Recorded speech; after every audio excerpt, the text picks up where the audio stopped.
नगर से नमोस्तु महाराज जी। महाराज जी, क्या जैन धर्म में गुरुओं को लेकर कट्टरपंथी और वाद विवाद उचित है? अब ये सब बातें कौन समझ रहा है? जैन धर्म में कट्टरपंथी आदि में कौन है? शीतलाचारी गुणों आप लोग ऐसे प्रश्न करते हो, इसमें कोई भी, हाँ साधुओं के संबंध में करते हैं, लेकिन ये करो ना, गुण और अवगुणी में विवाद होना सरल ठीक है कि नहीं? अब कोई व्यक्ति अवगुणी की बराबरी गुणवान से करे तो इसे शीतलाचार और निर्दोष शरिया का वर्णन करो ना। अब सामान्य क्या मुनियों को लेकर विवाद करना ठीक है? अरे हम तुमसे कहते हैं कि तुम्हारी मम्मी को लेकर के दो भाइयों में विवाद होना ठीक है? तो बाप को लेकर के विवाद करना ठीक है क्या? एक मम्मी को लेकर के दो लोग विवाद कर रहे हैं, दोनों बेटे, दो पिता विवाद, पिता को लेकर कर, पिता की संपत्ति को लेकर कर रहे, तो सब लोग यही कहें कि नहीं करना चाहिए। अब ये पूछो कि कोई न्याय अन्याय कर रहा है तो क्या है? कोई शीतलाचारी साधु की बराबरी और शुद्ध साधु से कर रहा है, उनकी बराबरी कर रहा है, उनकी जयकार बोल रहा है, उनका अर्घ चढ़ा रहा है, तो ऐतराज होना ही चाहिए। कोई व्यक्ति कोई 100 में से 99 नंबर ला रहा है और एक फेल है, और दोनों को कहे कि दोनों को बराबर पुरस्कार दिए जाए। ध्यान रखना, जब तक स्कूल में, कॉलेज में, कंपनियों में सबको एक समान, सभी विद्यार्थी हैं, 33 नंबर लाया वो भी विद्यार्थी है, सप्लीमेंट्री लाया वो भी विद्यार्थी है, और 99 नंबर ला रहा वो भी विद्यार्थी, विद्यार्थी तो सब हैं। तो फिर कॉलेज वाले 99 वाले को गोल्ड मेडल क्यों देते हैं? पुरस्कार क्यों देते हैं? उसका सम्मान क्यों दिया जाता है? उसको नौकरी जल्दी क्यों मिलती है? विद्यार्थी 33 नंबर वाला भी है, फेल वाला भी है। कॉलेज, जिस कॉलेज में ऐसा होता है कि चाहे 99 वाला हो, चाहे 33 नंबर वाला हो, चाहे कोई भी हो, सब बराबर हैं, सब बराबर हैं। ध्यान रखना, वो विद्यालय विद्यालय नहीं कहलाता, धांधली। ऐसे विद्यालयों में पढ़ने वाले, सर्टिफिकेट लेने वालों को चौकीदारी भी नहीं मिलती है, जहां 33 नंबर और 99 नंबर वालों में कोई भेद नहीं है। सबसे अच्छे कॉलेज वो कहलाते हैं जहां 99 नंबर का मूल्यांकन 99 का किया जाएगा, 33 वाले का 33 से किया जाएगा। अंधेर नंगरी चौपट राजा, टकेसेर भाजी टकेसेर खाजा, ऐसा थोड़ी होता है। यदि ये होने लग जाए तो समझ लेना जैन धर्म खत्म। जैन धर्म एक एक नंबर का अंतर करता है। उज्ज्वल कुंद स्वामी ने स्पष्ट लिखा, गुणवानों से गुणहीनों की बराबरी करना ये साक्षात नरक का द्वार है। पार्श्वस्थ अनंत संसार में भटकेगा।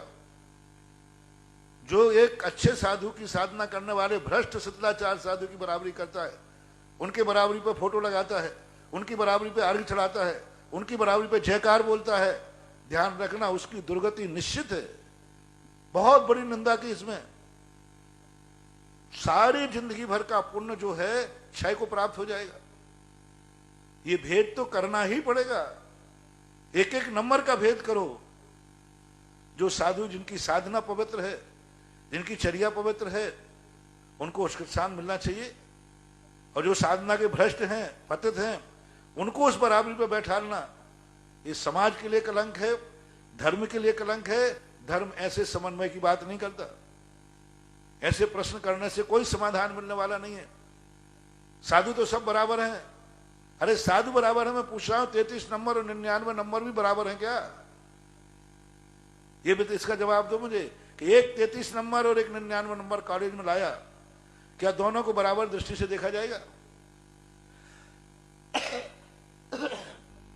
क्या पुरस्कार दिया जाएगा, सर्टिफिकेट दिया जाएगा?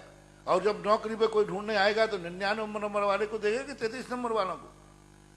आज समाज में ऐसे प्रश्न करने वाले लोग ही समाज में अराजकता फैला रहे, इसलिए शीतलाचार बढ़ रहा है। जिस दिन 33 नंबर और 99 नंबर वाले को एक मानोगे, ध्यान रखना सारे साधु 33 नंबर पे आ जाएंगे। और जब तक तुम भेद कर रहे हो कि नहीं 99 वाले का पुरस्कार 99 वाले के समान होगा, तो वो 33 नंबर एक दिन 99 लाने का भाव करेगा। शीतलाचारी भ्रष्ट साधुओं को यदि अच्छे साधुओं के बराबर का सम्मान मिलेगा, अच्छे साधुओं के बराबर पर उनके अर्घ पूजा पाठ होगा, अच्छे साधुओं के बराबर उनका फोटो लगाया जाएगा, तो ध्यान रखना सिद्धमन संस्कृति में शीतलाचार बढ़ेगा, भ्रष्टाचार बढ़ेगा। फिर तुम्हें अच्छे साधु देखने को दर्शन भी नहीं मिलेंगे। और यदि समाज कहती है जो अच्छा साधु है उसका उतना सम्मान मिलेगा, उसको उतना उच्च स्थान मिलेगा, उसको उतनी बढ़ावा उतना दिया जाएगा, तो ध्यान रखना, जो शिथिलाचारी हैं, जो भ्रष्ट हैं, वे सुधरने का प्रयास करेंगे। वो क्या कहेंगे कि यदि समाज में सम्मान चाहिए है तो हमें आचार विचार सुधारना पड़ेंगे, आचरण सुधारना पड़ेगा। समाज में यदि उच्च स्थान चाहिए है, समाज में यदि जयकारा बुलवाना है तो हमें करना पड़ेगा।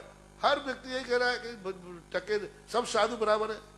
ये मूर्खों का प्रश्न है, ये श्रवण संत में कलंक करने वालों का प्रश्न है, ये समाज को डुबोने वालों का प्रश्न है। हर साधु में एक एक नंबर का भेद होना चाहिए और श्रावक का कर्तव्य है कि साधु को देख करके जयकारा बोले, साधु को साधना देखकर अड़चड़ाए, साधु को साधना देख करके मंदिरों में फोटो लगे। ऐसे नहीं कि जिस चाय का लगा दो। आज का छोरा है, कोई रिश्वत में साधु बने हैं फिर भी उनको आचार्य मानो। आजकल आचार्य बहुत सारे बन गए।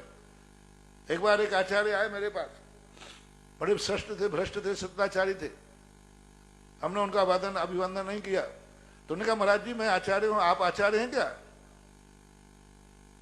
तो मैंने कहा भाई आचार्य आपकी दृष्टि में क्या दिख रहा है? बोले महाराज आप तो मेरे से बड़े आचार्य, तभी तो वंदना नहीं की। पर यहां कहीं लिखा नहीं है। हमने वो कमेटी वालों को पेंटर नहीं मिला होगा, पेंटर नहीं मिला होगा। तो ऐसे आचार्य बन जाते हैं भ्रष्ट होकर के, न चर्या है, न आचार है, न विचार है। और फिर आचार्य के अच्छे जो आचार्य हैं, जो महान आचार्य हैं, उनकी बराबरी में बैठेंगे, उनकी बराबरी पे अपने भक्तों से जयकारा लगवाएंगे, उनकी बराबरी पे जाकर अर्घ चढ़वाएंगे। और ऐसे श्रावक भी ध्यान रखना, जिंदगी में कभी इनकी सिद्धि नहीं होना। जो अच्छे साधुओं के बराबर भ्रष्ट साधुओं को रखना चाहते और उनकी फोटो, उनके जयकार बोलना चाहते, हर बोलना चाहते, ये समाज पर कलंक है, धर्म पर कलंक है। ऐसे लोगों की जिंदगी अंतोगत्वा बहुत कष्ट है। कुंद भगवान ने स्पष्ट कहा, ऐसा व्यक्ति दुर्गति का पात्र है, नियम से दुर्गति जाएगा। और उनके जीवन में देखते देखते उनके फल मिलने शुरू हो जाते। सत्य को सत्य के रूप में स्वीकार करो, सत्य को असत्य को सत्य की बराबरी पर लाने का प्रयास मत करो।